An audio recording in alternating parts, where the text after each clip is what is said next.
വലിയ തട്ടിപ്പാണ് നടന്നതെന്ന് CPM സംസ്ഥാന സെക്രട്ടറി MP ഗോവിന്ദൻ റിപ്പോർട്ടറിനോട് പറഞ്ഞു. പാട്ടത്തിന് നൽകിയ ഭൂമി വിറ്റത് BJP നേതൃത്വത്തിന്റെ അറിവോടെയാണെന്നും MP ഗോവിന്ദൻ പറയുന്നു.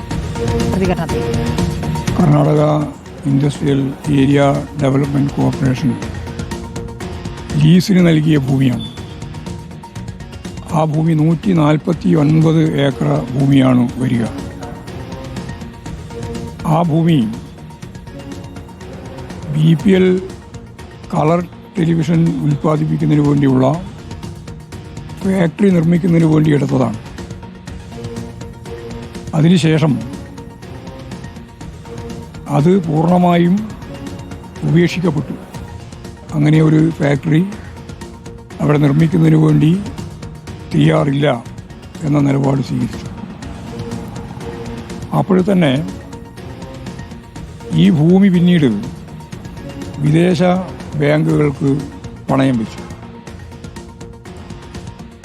ആ പണയം വെച്ചതിൻ്റെ ഭാഗമായിട്ട് എത്രത്തോളമാണ് ബാധ്യത എന്നുള്ളതിനെ പറ്റി ഇപ്പം നമ്മുടെ മുമ്പിൽ വിവരങ്ങൾ വന്നിട്ടില്ല. പക്ഷേ പണയം വെച്ചു എന്നുള്ളത് കൃത്യമായിട്ട് പറയുന്നുണ്ട്. അങ്ങനെയുള്ള ഭൂമി ഇത് 1996 ലീസിന് വാങ്ങുമ്പോൾ കൃഷിക്കാർക്ക് കൊടുത്തിട്ടുള്ളത് ഒരു സെൻറ്റിന് 1,10,000 ഉറുപ്പിക പ്രകാരമാണ്. അതാണ് ലീസിന് വാങ്ങി 6 കോടി ഉറുപ്പികക്കാണ് ലീസിന് ആകെ വാങ്ങിയത്. അപ്പോൾ കൊടുത്തു എന്ന് പറയുന്നത് 1,10,10,000 ഉറുപ്പിക പ്രകാരമാണ് ഒരു സെൻറ്റിന്. പിന്നീട് ഈ കോർപ്പറേഷൻ്റെ ഭാഗമായിട്ടുള്ള കൈമാറ്റത്തിനാണ് ഈ 6 കോടി ഉറുപ്പിക വന്നിട്ടുണ്ടായത്. ആ ഭൂമി പിന്നീട് 2011 അത് വിൽക്കുകയാണ്. യഥാർത്ഥത്തിൽ ലീസിന് കൊടുത്ത ഭൂമി സാധാരണ രീതിയിൽ വിൽക്കാൻ അവകാശമില്ല.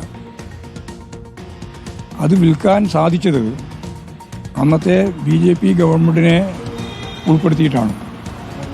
ഞാൻ നേരത്തെ പറഞ്ഞ ഭൂമി പണയം വെക്കാനുള്ള സ്വാതന്ത്ര്യവും ഗവൺമെൻറ്റിനോട് അനുവാദം വാങ്ങിയിട്ട് തന്നെയാണ് ഉപയോഗിച്ചത്.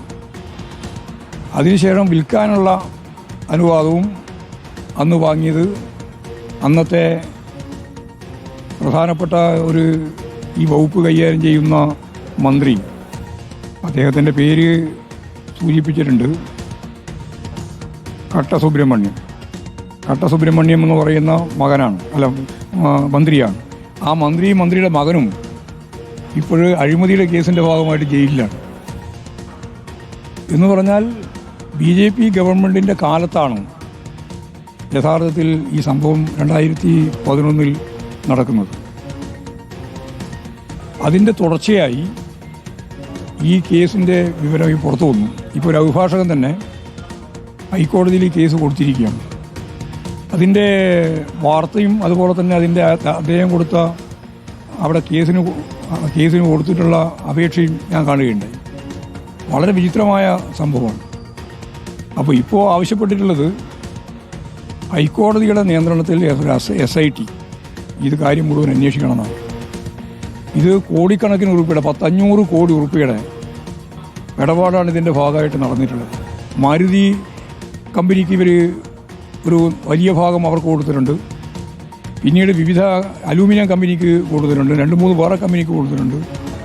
എല്ലാം കൂടി ചേർന്ന് കൊടുത്തു എന്ന് പറയുന്ന കണക്ക് തന്നെ 300-ലധികം കോടിയാണ്.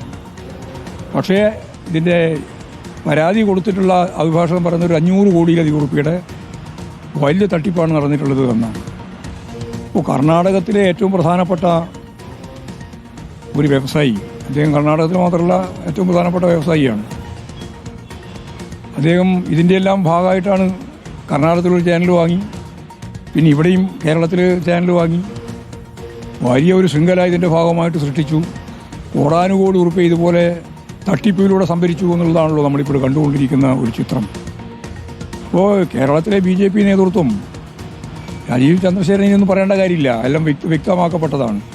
മറ്റുള്ള BJP നേതാക്കന്മാർ പറയണം. കേരളത്തിലൊരു ശീലമില്ല. കേരളത്തിലെ ഏത് രാഷ്ട്രീയ പാർട്ടിയുടെയും നേതാക്കന്മാരുടെ അടുത്ത് പരിശോധിച്ച് നോക്കിയാൽ അവരിതുപോലെ കോടാനുകോടി ഉറുപ്പികയുടെ സമ്പത്തിൻ്റെ ഉടമകളായിട്ട് രാഷ്ട്രീയ രംഗത്ത് വന്ന് പ്രവർത്തിക്കുന്നവരല്ല. അവരെല്ലാം രാഷ്ട്രീയ രംഗത്ത് നിന്ന് പ്രവർത്തിച്ച് മുമ്പോട്ടേക്ക് പോയവരാണ്. സ്വാഭാവികമായിട്ടും ഇതൊരു പുതിയ രീതിയാണ്. ഇത് അതിശക്തിയായ രീതിയിൽ തന്നെ കേരളം അതിനോട് പ്രതികരിക്കുമെന്നുള്ള കാര്യത്തിൽ യാതൊരു സംശയമില്ല. എനിക്ക് രാജീവ് ചന്ദ്രശേഖരനോടല്ല ചോദിക്കാനുള്ളത്, ഇവിടുത്തെ BJP നേതൃത്വം എന്ത് നിലപാടാണ് ഇത് സംബന്ധിച്ച് സ്വീകരിക്കുന്നത് എന്നറിയാൻ കേരളത്തിന് താല്പര്യമുണ്ട് എന്നുള്ളതാണ് ഒരു കാര്യം. ഭാഷയെ ഒരു പരാതി അവിടെ ഗവൺമെന്റ് മുന്നിലേക്ക് എത്തിക്കഴിഞ്ഞു, അഭിഭാഷകൻ കൊടുത്ത പരാതി. അതിൽ എന്തുകൊണ്ടാണ് കോൺഗ്രസ് സർക്കാർ ഒരു അന്വേഷണം, കൃത്യമായ ഒരു അന്വേഷണത്തിന് തയ്യാറാകുന്നത്? വൈകുന്നത് എന്താണ്? കൃത്യമായ അന്വേഷണം നടത്തണമെന്നാണ് ഞങ്ങൾക്ക് പറയാനുള്ളത്. എൻ്റെ അഭിപ്രായം ഗവൺമെൻറ് മാത്രമല്ല, യഥാർത്ഥത്തിൽ അവിടെ ഒരു പ്രത്യേക അന്വേഷണ സംഘത്തെ ഹൈക്കോടതിയുടെ നേതൃത്വത്തിൽ തീരുമാനിക്കണം. അതിനടിസ്ഥാനപ്പെടുത്തിയിട്ട് വേണം ഈ അന്വേഷണം നടത്താൻ. ഇല്ലെങ്കിൽ ഏത് സന്ദർഭത്തിലും ഇത് മുങ്ങിപ്പോകും. അപ്പോൾ അത് സീരിയസ് ആയിട്ടുള്ള പ്രശ്നം എന്ന രീതിയിൽ കോടതിയാണ് കൈകാര്യം ചെയ്യേണ്ടത്. ഹൈക്കോടതി കൈകാര്യം ചെയ്യണമെന്നാണ് എൻ്റെ അഭിപ്രായം. ഹൈക്കോടതി SITയെ ഉപയോഗപ്പെടുത്തിക്കൊണ്ട് കൈകാര്യം ചെയ്യണമെന്നാണ് എൻ്റെ അഭിപ്രായം. ഹൈക്കോടതിയിൽ മേൽനോട്ടത്തിൽ അന്വേഷണം വേണമെന്നുള്ളതാണ് CPM സംസ്ഥാന സെക്രട്ടറി പ്രതികരിച്ചിരിക്കുന്നത്.